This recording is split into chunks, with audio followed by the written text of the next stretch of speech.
portez très bien. Une couleur très à la mode en ce moment, le vert. Oui, et surtout dans un festival, le festival We Love Green, où nous sommes allés ce week-end avec Margot Bachelier. Il propose des concerts de gros artistes internationaux, mais aussi des conférences sur l'écologie. Il y a des stands organisés par des organisations militantes comme Greenpeace ou alors Surfrider. Alors on a profité de l'événement pour parler écologie avec quelques artistes. Regardez.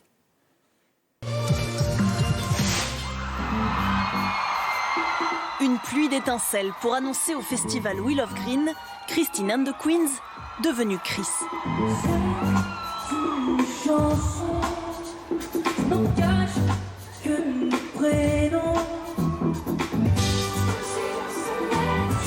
Une boule d'énergie, militante aussi pour l'écologie. Une cause qui l'a inspirée pour ce morceau.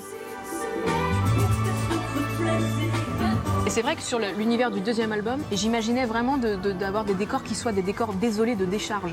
C'est-à-dire des immenses décharges de pneus. Il y a des images très impressionnantes que vous pouvés googler et qui sont terrifiantes aussi.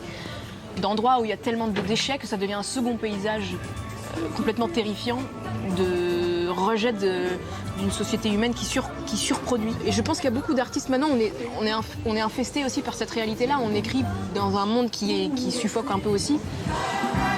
À l'autre bout du festival écolo, la reine du soca, Calypso Rose, 79 ans.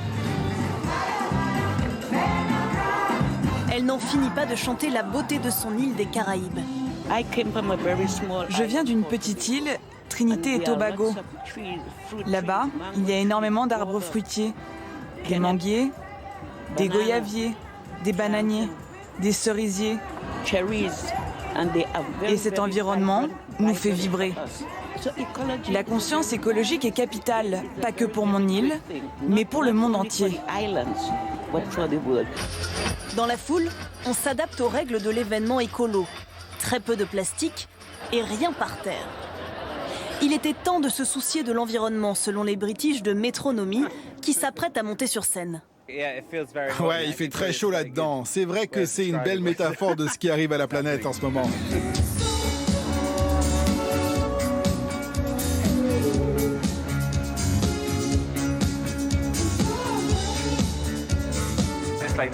En général, les organisateurs pensent que chaque groupe a besoin de 50 minuscules bouteilles d'eau en plastique sur scène.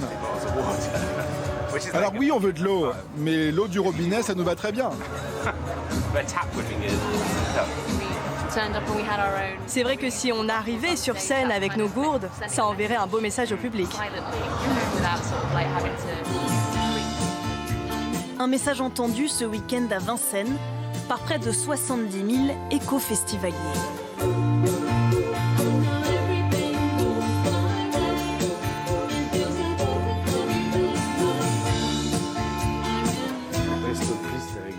Bon, David, je sais que vous regrettez de ne pas être allé à ce festival. Non, mais j'adore. Moi, j'adore la nature, j'adore les jeunes, j'adore la musique. Il y en a plein d'autres des festivals. Il n'y a pas trop de pollution sonore pour les écureuils, toutes ces décibels-là, ça fait pas peur aux taupes. En tout cas, on entendait le son que dans le bois de Vincennes, et au-delà, on n'entendait rien. Mais oui, la pollution sonore. Un festival ne peut pas être 100% écolo, c'est ce que disaient les organisateurs. Mais en tout cas, il y en a de plus en plus. Il y en a de plus en plus. Alors, le We Love Green, c'est un festival précurseur. La première édition a eu lieu il y a 8 ans.